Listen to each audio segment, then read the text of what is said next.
આપણને શિષ્યવૃત્તિ મળે અને આપણે આપણા જીવનમાં આગળ વધીએ એના માટે સતત ચિંતા કરનાર આપણા વાંસદા ચીખલીના ધારાસભ્ય શ્રી અનંતભાઈ પટેલ સાહેબ, ઉપસ્થિત ધરમપુર તાલુકા પંચાયતના આદિવાસી તાલુકા પંચાયત સભ્ય કલ્પેશ પટેલ, ઉપસ્થિત વાંસદા તાલુકા કોંગ્રેસ સમિતિના પ્રમુખ શ્રી નિપુન ગાવિત સાહેબ, ઉપસ્થિત સરપંચ એસોસિએશનના પ્રમુખ એવા મનીષભાઈ, ઉપસ્થિત તમામ આગેવાનો અને જેઓ ભણવા માટે હંમેશા તત્પર રહ્યા છે અને તમને લાગણી અને તમારી માંગણી છે કે અમને સ્કોલરશીપ મળવી જોઈએ એવા ઘણા બધા મિત્રો છે જેમની સ્કોલરશીપ બંધ થઈ ગઈ છે પણ તેઓ રસ્તા પર ઉતર્યા નથી, પરંતુ તમે બધા તમારા હક અધિકારની લડાઈ માટે અને આવનાર સમયમાં તમે પણ તમારા જીવનમાં કંઈક કરવા માંગો છો એવા સંગઠનના મારા તમામ યુવા ભાઈઓ બહેનો અને યુવા દોસ્તો, વાત કરીએ સ્કોલરશીપની.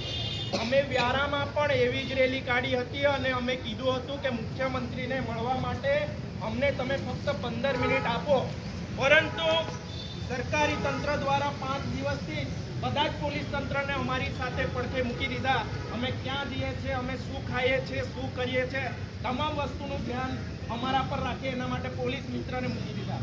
હવે મારે એ સરકારી તંત્રને પણ કહેવું છે, તમારા છોકરાઓ છે એ પણ ભણે છે ને, બધાના છોકરા ભણે છે ને.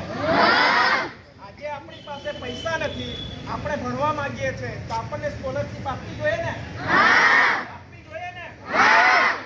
ઉદ્યોગપતિઓના હજારો કરોડ રૂપિયા દેવા માફ કરી દે છે, પરંતુ આજે અનંત પટેલ સાહેબ આપણી સાથે છે તો એવા ગુજરાતના આદિવાસી સીટ પર ચૂંટાયેલા ધારાસભ્યો પણ છે ને, છે ને.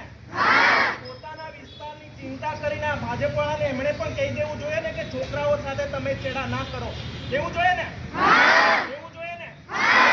એટલે જ હંમેશા અમે લોકોને કહીએ છીએ કમળની ફૂલ અમારી બહુ મોટી ભૂલ, કારણ કે આપણે જ્યારે ચૂંટણી આવે ત્યારે ખૂબા ભરી ભરીને મત આપી દઈએ. આજે સ્કોલરશીપ રદ કરી દીધી છે, કાલે ઉઠીને અનામત રદ કરી દેશે. તમે જોયું હશે પાર તાપી નર્મદા રિવર લિંકથી આદિવાસીઓને છૂટા પડવાની વાત કરે. આપણા વિસ્તારના નેતાઓએ પણ બોલવું જોઈએ ને, બોલવું જોઈએ ને. આજે આટલા દિવસથી આખા ગુજરાતભરમાં વિદ્યાર્થીઓ રસ્તા પર આવે છે, આવેદનપત્ર આપે છે, આપણે સ્કોલરશીપ જ માંગીએ છીએ ને, ભણવા માટે જ માંગીએ છીએ ને. આ સરકાર કોલેજ ખોલવા માટે મંજૂરી આપે છે, જ્યારે આપણે એડમિશન લઈ લઈએ છીએ ત્યારે તમારી ફી કેટલી છે? 1,40,000. કેટલા? 1,20,000, 1,40,000 એવી જ છે ને ફી? આટલી બધી ફી તમે ભરી શકશો? ભરી શકશો? એટલા માટે આપણે સંગઠિત થવાનું છે અને તમારા ગામડાઓમાં પણ જે ભાજપના આગેવાન હશે એમને પણ જઈને કહેવ કે અમને સ્કોલરશીપ આપો. કહેશો ને? કહેશો ને?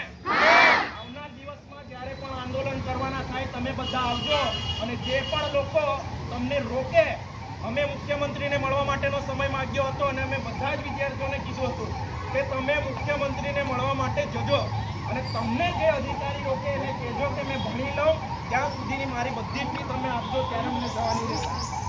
તમે પણ હવે પછી નિશ્ચય કરી લેજો કે આપણે બધાએ લડવાનું જ છે, કારણ કે જે ખુરશીઓમાં બેઠેલા અધિકારીઓ હોય કે આપણા નેતા હોય આપણું કોઈ સાંભળતું નથી. ચૂંટણી આવે ત્યારે સારી સારી વાત કરે.